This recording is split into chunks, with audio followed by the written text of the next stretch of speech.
Hi guys, welcome to my TBR for October. I am now filming content-y related videos and not just vlogs on my channel, so go me for trying. So basically, October is my exam month. I had 2 assignments due this week, neither of which have been finished, and I have 2 exams in 2 weeks time. Now, I would love to participate in Boo-A-Thon. Unfortunately, Boo-A-Thon is the week of my exams, so it's not going to happen. But I found out that Maddie the Book Pusher is hosting a readathon called Boo-A-Thon, which is a super vague, super cool readathon. So I'm going to be participating in that. My books for that will be on this TBR because I don't have enough time to film 2 videos about it. But we're just going to get straight into it. I'm going to start with the books that I'm planning on reading over the whole month, and then the books that I'm going to be reading for the readathon. I'm trying to keep my picks pretty spooky, pretty horror-like. I really want to read some horror. So, let's begin. They're all here, so sneak peek. The first one is I want to finish The Good Daughter by Karen Slaughter. This book has been through the ringer. That's coffee. There's a stain up here that's from the bathtub, and I'm not even close to halfway through. So I'm at 123 pages. I'm not really sure what this book is about. All I know so far is that dad is a lawyer and some stuff went down when they were children. I don't even want to spoil that for you. Stuff went down when they were children. Now stuff is going down again. There's school shootings involved. I don't know if that's a spoiler. I don't think so. There's school shootings involved. There's law involved. And I don't know what the twist is, but I think I have a good guess. And if the twist is my guess, it's going to be a thrilling ride. So that's what I want to finish, but we'll see. Like I said, 2 assignments, still due, not done, not even started. The next book I want to read is Cry to Heaven by Anne Rice. I'm not sure if this is a spooky read or if this is just historical romance kind of thing, but I bought it from an op shop. The book is just like destroyed. I think it looks kind of creepy. It's that October aesthetic for me. So I want to get to this. Anne Rice, she writes vampire books. She's creepy. I'll bring her up again in a minute.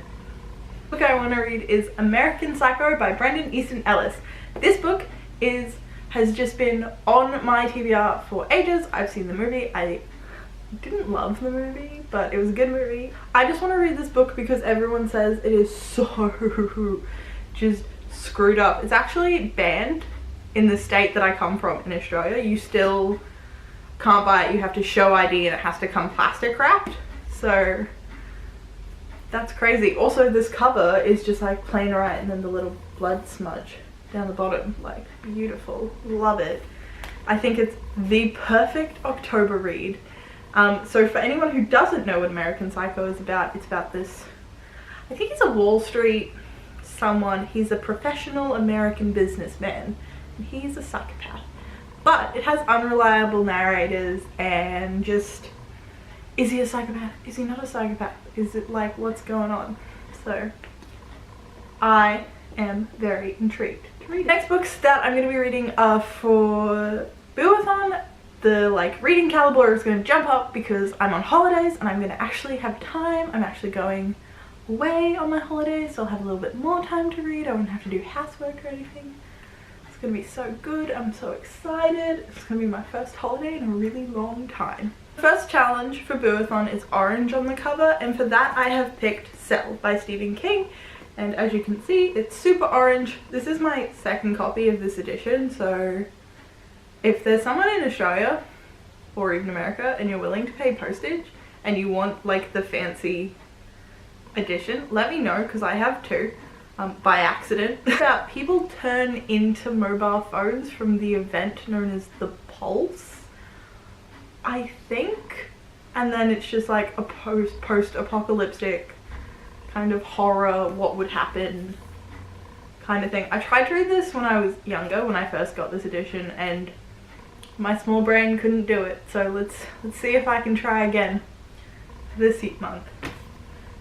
The next number 2 is a retelling, and for that I have chosen Indexing. I don't have a physical copy of this, so I'll put a picture here on the screen. This is by Sean Maguire, who I love. Every Heart a Doorway is so good. That's so cliche. But I really love her writing style. This is about like an FBI but for fairy tales. So it's the people who protect the fairy tale people. So I don't know if it's necessarily a retelling, but it's got retelling aspects, so it counts. I'm making my own rules, okay? This challenge is an adaptation, and for that I have chosen Carrie by Stephen King. Gonna be a lot of King in this month. That's just how it is. He's spooky. This is super short, so I'm so excited because King is notorious for writing excessively long books. And this is actually one of his shorter ones. This was his first published book. It's about a girl. If you don't already know, it's about a girl and she has superpowers. People pick on her, and that is what happens. And this is adapted into 2 movies. There's the older movie and there's the new one that came out like 2 years ago. If I watch one of them, it'll probably be the older one because it's like one of my favorite movies, and it's one of my mom's favorite movies. And there is a crow sitting on my windowsill right now, and it is quite possibly the scariest thing that's ever happened to me in my life. For enchanting, I have picked The Thin Man by Dashiell Hammett. I can't say his words. My brain is done. So if you're not talking to me about psychology right now, my brain is just done. The reason I've picked this for enchanting is because it's set in New York at Christmas time, and I think New York at Christmas time is the most enchanting time of the year. I've never been to New York at Christmas time, but I can imagine the lights and the snow, and it would just be enchanting. But this is about a retired cop, and then they find a body and he has to come out of retirement at Christmas. And it's a classic, so I love my classics. The next one is Dealer's Choice. So this is a bit weird. It's a recommendation from someone or something like on YouTube or BookTube or a podcast or something. I'm using podcast. I'm using Books in the Freezer podcast, and for that I'm going to be reading Anne Rice's Interview with the Vampire. Now I don't know if they've necessarily recommended it on the podcast, but I know that they've brought it up on the podcast because one of them is a huge Anne Rice fan. I'm going to link both the people who run the podcast and the podcast down below if you're wondering what it's all about. Books in the Freezer is a horror podcast. Can recommend 10 out. This is one of Anne Rice's most famous books. It's her first book. I think it's the first book in a series, and it's about an interview with the vampire, and that's all I know. I was doing this, I don't know why. Yeah, Interview with the Vampire. So I don't want to know much about this. I just want to go into it totally blind and have a good time. People say it's horror, but also like thrilling and fun, and it's just a good read, so I'm excited. So the next challenge that I'll be doing is spirit. Now this is just another word prompt. Just find a book with spirit of some description. Now my brain went, ooh, gin. So maybe for my challenge I'll drink gin when I'm on holiday. But not actually, guys. For this challenge I have picked The Shining by Stephen King. This is the glorious new cover. I actually have 3 copies of this book, so this might not be the one I'm going to be reading.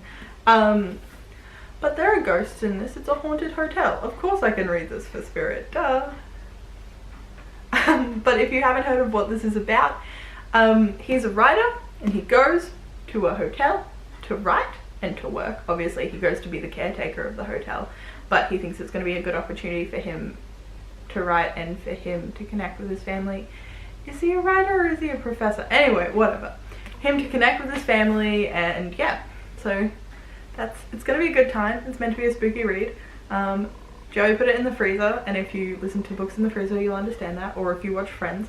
So the books I'm gonna be reading, but the final challenge is participate 7 times. So basically what that means is participate on a platform tagging Boo-A-Thon 7 different times. I've actually already done one when I found out that Boo-A-Thon would be after my exams, and I was like, oh my goodness. So I like took to Twitter and I was like, thank goodness there's a readathon that I can participate in after my exams.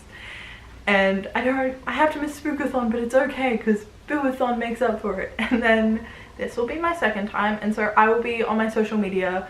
I'll probably do a vlog of all that kind of stuff. Do you hate the fact that I look up? Because looking at this video, I hate the fact that I look up. Yeah. And that's it for my Boo-A-Thon and October TBR. I'm gonna take a thumbnail. I have to take 2 thumbnails even though I put the books away from my other video. I'm an idiot.